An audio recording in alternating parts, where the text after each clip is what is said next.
Assalamu alaikum students. I hope you people are doing good. Welcome to your physics lecture of class 10th. Today we will learn another topic of electromagnetism, that is DC generator. Students basically DC motor में mechanical energy electrical energy में convert होती है। जितने भी generators हैं, आदर it can be AC generator और DC generator, उनमें एक हैंडल रोटेटर होता है। उसको क्लॉकवाइज या एंटी क्लॉकवाइज रोटेट करते हैं तो उस रोटेशन में मैकेनिकल एनर्जी प्रोड्यूस होती है और वो मैकेनिकल एनर्जी कन्वर्ट होती है इलेक्ट्रिकल एनर्जी में, और ये कन्वर्ट करना जनरेटर का काम होता है। जनरेटर बेसिकली टू कैटेगरीज में डिवाइडेड हैं, एसी एंड डीसी। जिसमें करंट आउटपुट में मिलता है वो एसी करंट होता है, means alternating current. Alternating current means उसमें मैग्नीट्यूड और डायरेक्शन दोनों करंट की चेंज होगी, और अगर एक कांस्टेंट डायरेक्शन के साथ और कांस्टेंट मैग्नीट्यूड के साथ अगर करंट फ्लो करेगा तो वो हमारे पास डीसी होगा। DC is the abbreviation of direct current. Basically DC current वो करंट है जो एक कांस्टेंट मैग्नीट्यूड और कांस्टेंट डायरेक्शन से मूव करे। तो अगर करंट एक ही फ्लो में फ्लो कर रहा हो, मतलब कोई चेंजिंग उसमें ना आ रही हो, ना उसके मैग्नीट्यूड में ना उसके डायरेक्शन में, तो दोनों चीज़ें एट ए टाइम अगर कांस्टेंट रहें तो वो डायरेक्ट करंट होता है। डीसी जनरेटर जिस प्रिंसिपल पे काम करता है वो इलेक्ट्रोमैग्नेटिक इंडक्शन है।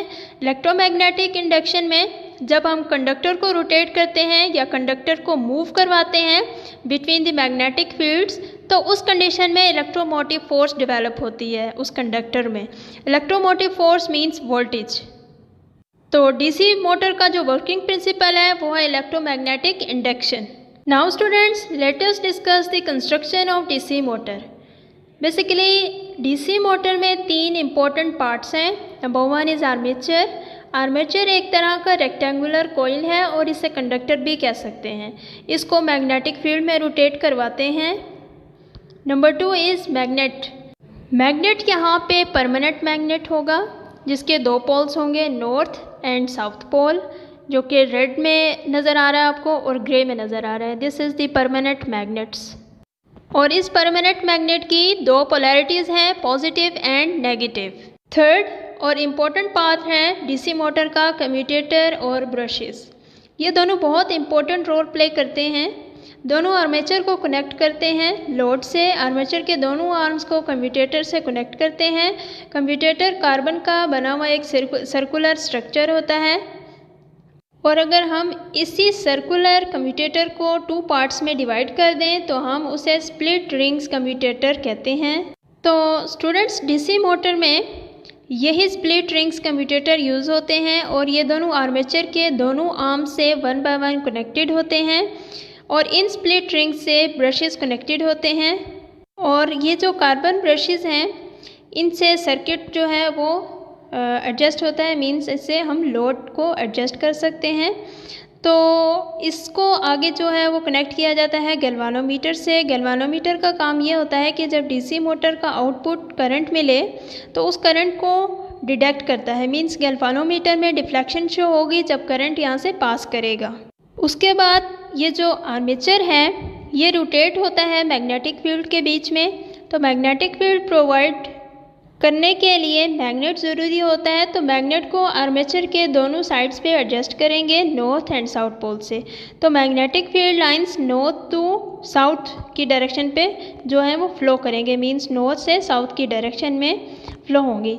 तो अब जो ये जो आर्मेचर रोटेट करेगा ये अलोंग एक्सिस रोटेट करेगा, और आर्मेचर को रोटेट करने के लिए हैंडल होता है। हैंडल को आइदर क्लॉकवाइज या एंटी क्लॉकवाइज रोटेट किया जाता है, जिसकी मदद से आर्मेचर रोटेट करता है, और armature rotate along the axis करेगा, और उस रोटेशन की वजह से करंट आउटपुट में मिलेगा जो कि गैल्वानोमीटर में शो होगा। जब गैल्वानोमीटर की डिफ्लेक्शन होगी, उसकी नीडल की डिफ्लेक्शन जब शो होगी, in the presence of the current the galvanometer show it's deflection.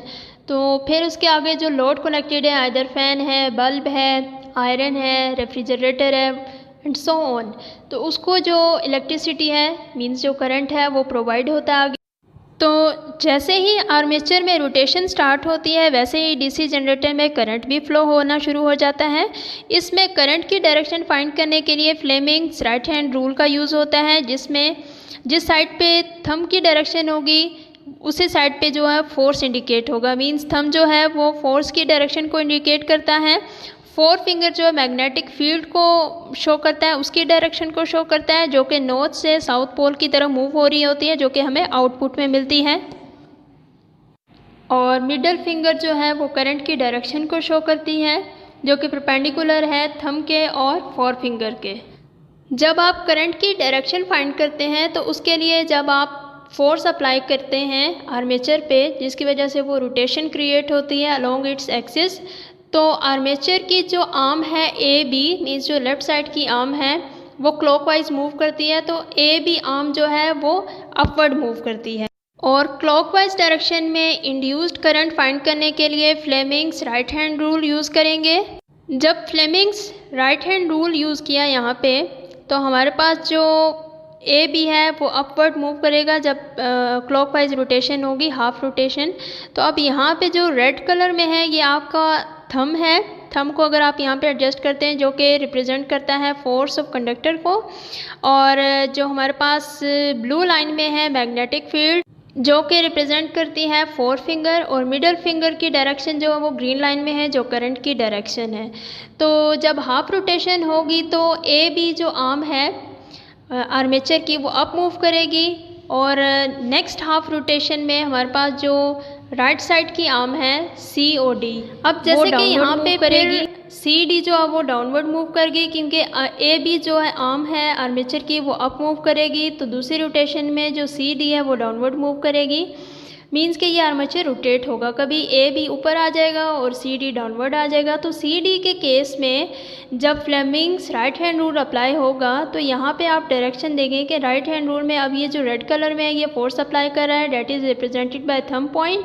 और जो हमारे पास मैग्नेटिक फील्ड है, अगर आप राइट हैंड यहाँ पे रखते हैं तो मैग्नेटिक फील्ड आपकी जो है वो रिप्रेजेंट कर रही है आपकी जो फोर फिंगर है, और जो मिडल फिंगर है वो करंट की डायरेक्शन शो करेगी। तो आप ए बी और सी डी पे Fleming's right hand rule apply करके करंट की डायरेक्शन फाइंड कर सकते हैं फर्स्ट हाफ रोटेशन में और सेकंड हाफ रोटेशन में। बेसिकली जो करंट की रोटेशन है क्लॉकवाइज में वो A B C D move करती है, और ए बी पे आप अलग से फाइंड कर सकते हो उसकी डायरेक्शन, और सी डी की टर्न में भी आप अगेन जो आप Fleming right hand rule apply करके उसकी डायरेक्शन फाइंड कर सकते हो। मोटर में जब रोटेशन होती है बाय अप्लाइंग द फोर्स, तो आर्मेचर का जो एक रेक्टेंगुलर एक शेप है वो मूव करता है ए बी सी डी के अलोंग जब क्लॉकवाइज मूव करते हैं।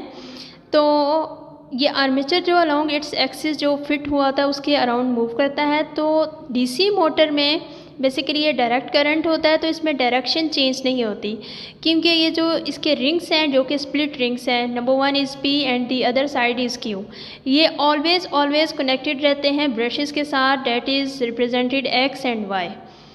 तो हर टर्न में ये जो रिंग्स हैं स्प्लिट रिंग्स, ये इस ब्रशेस के साथ कनेक्टेड हैं, चाहे वो टर्न अपवर्ड हो या डाउनवर्ड, ए बी अप आए या सी डी डाउनवर्ड जाए। तो फुल रोटेशन में जो है ये जो स्प्लिट रिंग्स हैं ये ब्रशेस के साथ कनेक्टेड रहते हैं, जिसकी वजह से करंट की डायरेक्शन चेंज नहीं हो पा रही।